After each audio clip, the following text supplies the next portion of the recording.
Lieutenant governor को। तो यही इसमें देखिए आप दिख पा रहा होगा आपको कि ordinance nullifies the effect of the recent Supreme Court decision.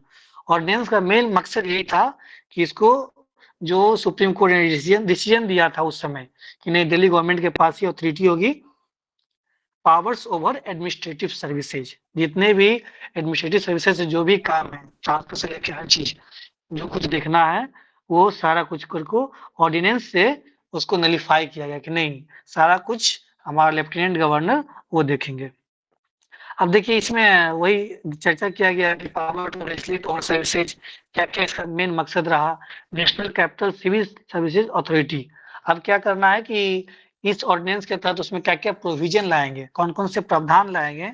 उसमें एक प्रोविजन ये भी था national capital civil services authority. इसका मूल मकसद क्या था कि जितने भी ट्रांसफर होगी पोस्टिंग होगी विजिलेंस होगा सारा कुछ वो एलजी ही देखेंगे, लेफ्टिनेंट गवर्नर ही देखेंगे। और इसमें कौन कौन रहेंगे तो चेयरपर्सन ऑफ अथॉरिटी जो कि सीएम होंगे, दूसरा रहेंगे चीफ सेक्रेटरी और प्रिंसिपल सेक्रेटरी। अब बात समझिए कि चीफ सेक्रेटरी और प्रिंसिपल सेक्रेटरी किसके अंदर आएंगे, लेफ्टिनेंट गवर्नर के अंदर आएंगे, मतलब एलजी के अंदर आएंगे। और तो फिर कहने का मतलब ये है कि टोटली मेजोरिटी एक तरह से एडमिनिस्ट्रेटिव जो अथॉरिटी है एलजी है उनको मिल जा रहा है। इलेक्टेड गवर्नमेंट को कहीं ना कहीं वो मेजोरिटी नहीं मिल पा रही है, तो इसलिए इस बवाल हुआ था अल्टीमेटली। लेकिन सेंट्रल गवर्नमेंट के पास प्रिविलेज है तो दैट्स वाई यही बात हुई है इसमें। बात हो और जाएगा इससे तो वो एलजी नहीं होगा। जैसे अगर क्या कुछ मतभेद हो बोल रहे जाता है हैं, कोई कुछ काम, बोल रहे हैं आप? हाँ बताइए बताइए। बोल रहे थे कि अगर कोई बिल जो अगर दिल्ली सरकार लाती है और मतभेद हो जाती है तो वो एलजी का ही सहमति अंतिम सहमति होगी। इसमें बताया गया कोई था। बिल फिर से आवाज में सुन नहीं पाया, बताइएगा फिर से। फिर से बताइएगा आप। हाँ बोले कि अगर दिल्ली गवर्नमेंट अगर कोई लॉ ये कुछ भी लाती है अगर संशोधन, तो अगर मतभेद हो जाती है एलजी और ये सीएम के बीच में तो अंतिम निर्णय एलजी के पास ही रहेगी।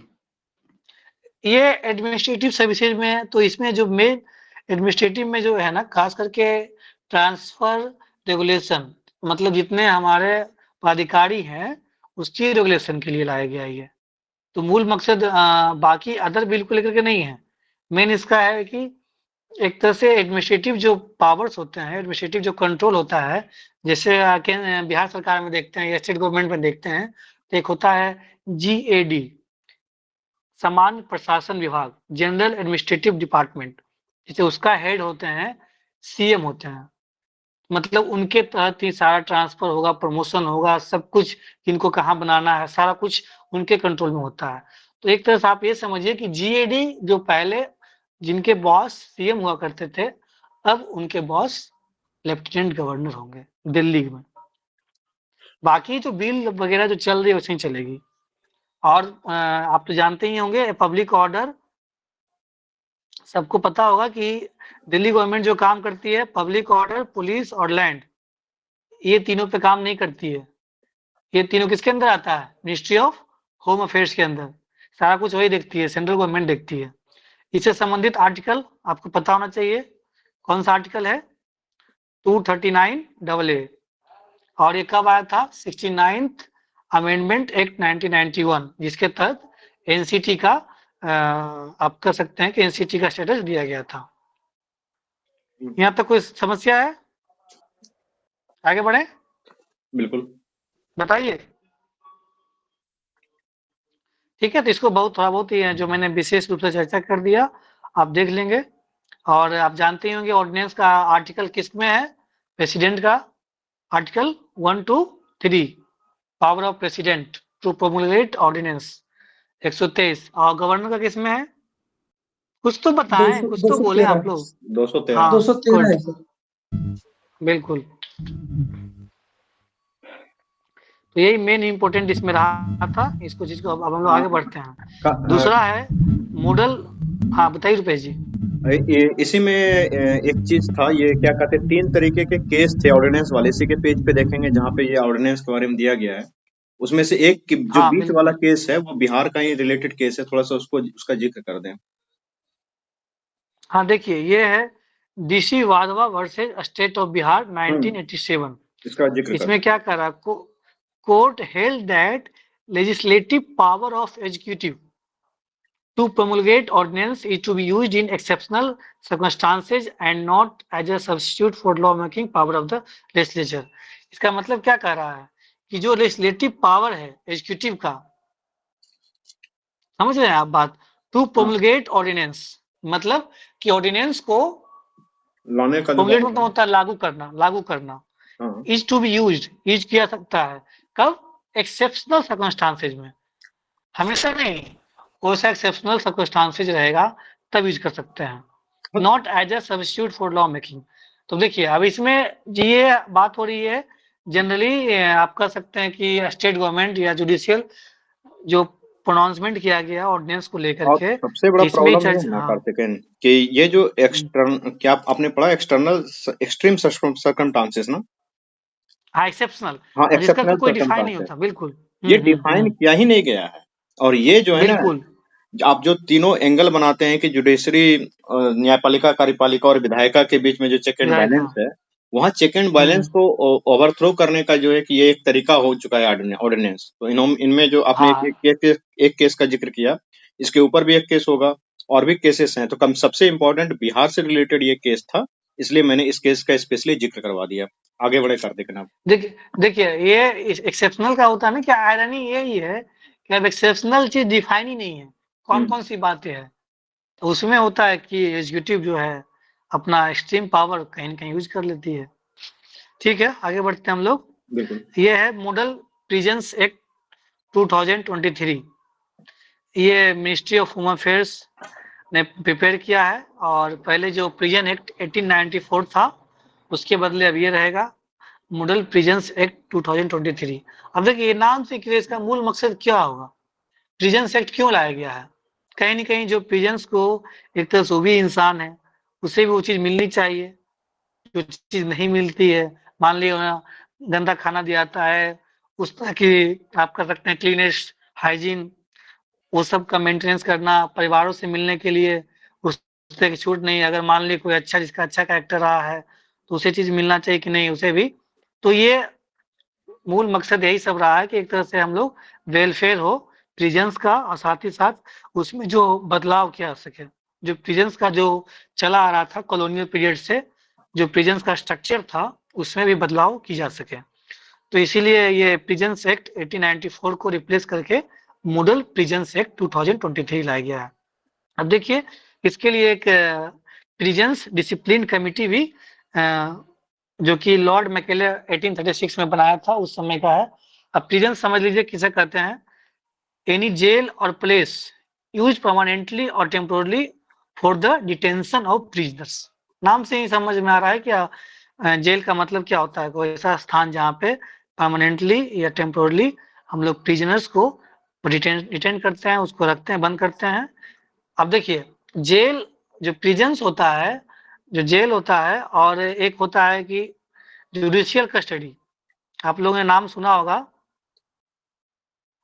जुडिशियल कस्टडी, और एक होता है पुलिस कस्टडी। दोनों में बेसिक डिफरेंस ये है कि जब पुलिस कस्टडी कब होता है, जब मान ली कोई क्रिमिनल को हम पकड़ के ला रहे हैं तो उसको हम लोग 24 आवर्स तक ही रख सकते हैं, पुलिस के पास इतना ही पावर है, उसके 24 आवर्स के अंदर ही उसे जुडिशियल मजिस्ट्रेट के सामने उसे प्रोड्यूस करना होता है। अगर उसके बाद जुडिशियल मजिस्ट्रेट अलाउ करती है कि you are allowed to take under police custody, तभी पुलिस रख सकती है, अदरवाइज वो जुडिशियल कस्टडी के अंदर रखा जाता है। तो जुडिशियल कस्टडी कहाँ होता है, जेल में, और जेल किसके अंदर होता है, जज के अंदर जुडिशियल कस्टडी। ठीक है, ये आप बेसिक डिफरेंस से ध्यान रखेंगे, जुडिशियल कस्टडी या पुलिस कस्टडी में बेसिक डिफरेंस यही है। कार्तिकेयन इसको एक बार रिपीट करना। हाँ देखिए जुडिशियल कस्टडी और पुलिस कस्टडी, आप ये बात समझें कि पुलिस कस्टडी जो होता है वो जब मान लीजिए एक पुलिस ऑफिसर किसी भी क्रिमिनल को पकड़ के लाया, ठीक है, तो क्रिमिनल को पकड़ के ला रहा है तो वो अपने पास, उसके पास पावर है मात्र 24 आवर्स, लेस देन 24 आवर्स के अंदर रख सकता है। उसे 24 आवर्स के अंदर उसे जुडिशियल मजिस्ट्रेट के सामने उसे प्रोड्यूस करना है, अगर वो नहीं करती है then that criminal has rights, वो अपना वकील ला करके उससे करवा, नहीं तो अदरवाइज वो आर्टिकल 21 है, आर्टिकल 20 है, 22 है, आपने पढ़ा होगा ना, प्रिवेंशन ऑफ डिटेंशन, याद है आप लोग को? अरेस्ट एंड कुछ डिटेंशन नहीं के बारे में सब पढ़ा है? जी सब सर, भूल गए आर्टिकल वो। 20 में है, हाँ 20 में तो है ये, सर। हाँ 20 में है ना, तो इसी यही बात है कि पुलिस कस्टडी में विदाउट जुडिशियल मजिस्ट्रेट का आप 24 आवर्स से, मतलब आप कह सकते हैं कि 24 आवर्स तक ही रख सकते हैं, उसके अंदर ही प्रोड्यूस करना होता है जुडिशियल मजिस्ट्रेट के सामने। जुडिशियल मजिस्ट्रेट जब अलाउ करती है कि नहीं इसे आप और इंक्वायरी कर सकते हैं, तो आप पुलिस कस्टडी में रखिए। लेकिन अगर लगता है जज को कि नहीं इन्हें हमें जुडिशियल कस्टडी में ले लेना चाहिए, तो वो ले लेते हैं। तो परमिशन लेनी पड़ती है पुलिस को, पुलिस ऑफिसर्स को, पुलिस को, कि सर मुझे इससे और इंक्वायरी करनी है, तो ये मुझे जुडिशियल पुलिस कस्टडी में रखने की अनुमति दी जाए। तो ये बेसिक है, बाकी हम लोग आगे बढ़ रहे हैं इस पे, ठीक है? समझ गए ना ये बात? दोनों जुडिशियल कस्टडी, पुलिस कस्टडी। और जेल हमेशा जज के एडमिनिस्ट्रेशन के अंदर आता है, मतलब जुडिशियल कस्टडी के अंदर। पुलिस कस्टडी मतलब सिर्फ जो थाने में लोग रहते हैं, जो भी क्रिमिनल रहते हैं, बस उतना तक ही होता है। बाकी जेल जज एडमिनिस्ट्रेशन के अंदर, जुडिशियल एडमिनिस्ट्रेशन के अंदर आता है। अब ये क्यों लाया गया एक्ट? देखिए, पहला नंबर तो है क्या, कॉलोनियल हैंगओवर। आज भी वही हमने बात किया था ना कि जो कैनोनियल अभी चला आ रहा है, वही सारा कुछ सेटअप है, उससे बदला जा सके। दूसरा, to make prisons reformative institution. यहाँ पे क्या, एक तरह से मान ली बहुत सारे जो होते हैं क्रिमिनल, बहुत सारा क्राइम ऐसा होता है कि जो अनजाने में हो जाता है, या उस तरह का प्रतिशोध की भावना होती है, लेकिन जब बाद में समझ में आता है कि नहीं मैंने गलत किया है, तो एक तरह से जो हमारा प्रिजन्स हो, जेल हो, एक तरह से वो डिसिप्लिन के रूप में काम करे, साथ ही साथ उसे मौका मिले रिफॉर्म होने का, अपने आप को बदलने का। रिफॉर्मेटिव एंड करेक्शनल इंस्टीट्यूशन, ये कीवर्ड्स है।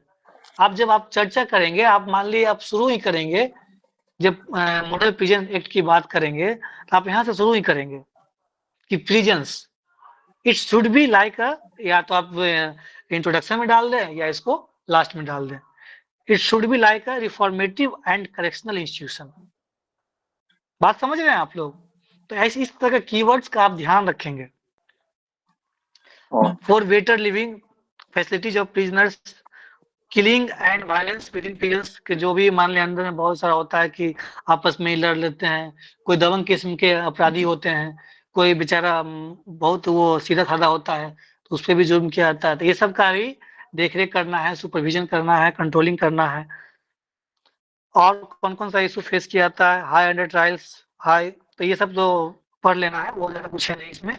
मेन हम लोग इस पर चर्चा यही करना था कि क्यों लाया गया ये एक्ट। इसका मूल मकसद ये है कि कॉलोनियल हैंगओवर हो, प्रिजन्स रिफॉर्मेटिव इंस्टीट्यूशन बने, और साथ ही साथ प्रिजनर्स को एक अच्छा लिविंग, बेटर लिविंग फैसिलिटीज मिले, और किलिंग एंड वायलेंस वहां पे नहीं हो। और क्या क्या what proposals are included under model prison act है, ठीक है?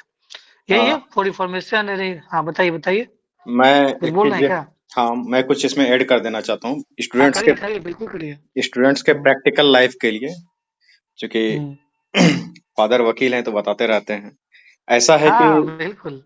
ऐसा है कि अगर आपको थाने में कोई पकड़ के लेके गया, कोई भी पुलिस, और आपको वहां जबरदस्ती किया जा रहा है, पीटा जा रहा है, प्रताड़ित किया जा रहा है, आपसे कहा जा रहा है कि आप जो है कि साइन करें कि आपने ये क्राइम किया है, आपने यह अपराध किया, आपने वह अपराध किया है, बिल्कुल थानेदार से तो डरे ही नहीं, बिल्कुल भी ना डरें, पूरे जीवन में कभी ना डरें। उनसे बोलिए कि आप लाइए कौन सा पेपर है, साइन करते हैं। आप हमें मार नहीं सकते, पीट नहीं सकते हैं, आपको जो बोलना है बोलिए, मैं साइन करने के लिए तैयार हूँ। आप जितना मर्जी साइन करवाना है आप उतना साइन करवा लो, कोई फर्क नहीं पड़ने वाला। क्योंकि जब वो जुडिशियल मजिस्ट्रेट के सामने जाएगा, तो वहां उनके द्वारा, पुलिस के द्वारा बताया गया सारा एविडेंस, एक भी एविडेंस को एविडेंस नहीं माना जाता है जब तक कि वो प्रूफ नहीं हो जाए। तो आप बिंदास रहें, बिंदास साइन करें, बिंदास उनसे बात करें, डरने की कोई आवश्यकता नहीं। दूसरी बात, पढ़े लिखे लोगों को किसी भी तरीके से हथकड़ी लगाने का सिंपल केस में तो प्रावधान नहीं है। तो खैर ये बहुत ज्यादा कानूनी बातें हो जाएंगी, ठीक है? तो प्रैक्टिकल लाइफ के लिए इन चीजों का ध्यान रखें। बिल्कुल रुपेश जी। हाँ, और कौन से हाँ। न्यूज हैं? 10:14 हो चुके हैं। अब मैं बाकी शॉर्ट न्यूज है, कुछ हाँ, ठीक है। 2-3 न्यूज में उसका चर्चा कर देता हूँ। हाँ। देखिए ये सब मैं ब्रीफ दे रहा हूँ, तो ये आपका मतलब है कि आप थोड़ा उसको रीडिंग करके आएँ और ये आप आदत डाल लें, इस तरह की सब्जेक्टिव स्टडी करने का। अगर नहीं डालेंगे तो आप वही 5 नंबर 10 नंबर हमेशा रोते रहेंगे, नहीं ये नहीं हुआ, ये करें, वो करें। ये सब्जेक्टिव वे जो अप्रोच है, उसको हैबिट अपनाएँ। अखबार पढ़ें और इस तरह का कंटेंट पढ़ना शुरू करें। हिंदी मीडियम वाले हिंदी में पढ़ें, लेकिन ये लैंग्वेज का आप देखिए, अब जैसे मैंने चर्चा किया रिफॉर्मेटिव एंड करेक्शनल इंस्टीट्यूशन, तो ये लैंग्वेज का बहुत बड़ा ये नहीं है, ठीक है। हिंदी मीडियम वाले भी अगर वहाँ लिख देते हैं reformational and correctional institution, there is no any issue, कोई इशू नहीं है। आप ये बात समझें इस चीज को, क्योंकि जो पढ़ रहे हैं वो लोग भी, जो एग्जामिनर कॉपी जो चेक कर रहे हैं, वो भी बहुत ज्यादा ये नहीं है, उनका भी कुछ ऐसा कीवर्ड तो अब तो हैबिचुअल हो गया है ये सब चीजें।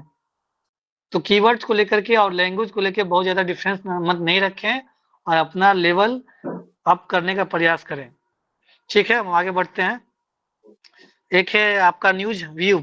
व्यू का नाम सुने होंगे, एक तरह से व्यू का हिंदी क्या होता है, ये चर्चा में कब रहा था, वो जो कॉन्स्टिट्यूशनल बेंच शिवसेना केस का जो मामला हुआ था, जिसमें कौन कौन थे, 2 पार्टी थी ना, एक तो रुपेश जी कौन थे, एक अभी जो उद्धव ठाकरे है ना, उद्धव ठाकरे और हाँ। तो ये व्हीप का मूल मकसद ये होता है कि पॉलिटिकल पार्टी ऑर्डर जारी कर सकती है कि उसे जब भी वोटिंग होगा, या तो लेजिस्लेचर में, आई मीन पार्लियामेंट्री लेजिस्लेचर में या स्टेट लेजिस्लेचर में, तो दे हैव द राइट कि आपको पार्टी के अपोजिट समर्थन नहीं करना है। तो ये एक तरह से व्हीप जारी करती है, ठीक है। अब देखिए इसमें ये क्या है, appointment of whip. Speaker must recognise the whip and leader authorised by political party based on the party constitution. तो पार्टी का अपना कॉन्स्टिट्यूशन है, अपना प्रोविजन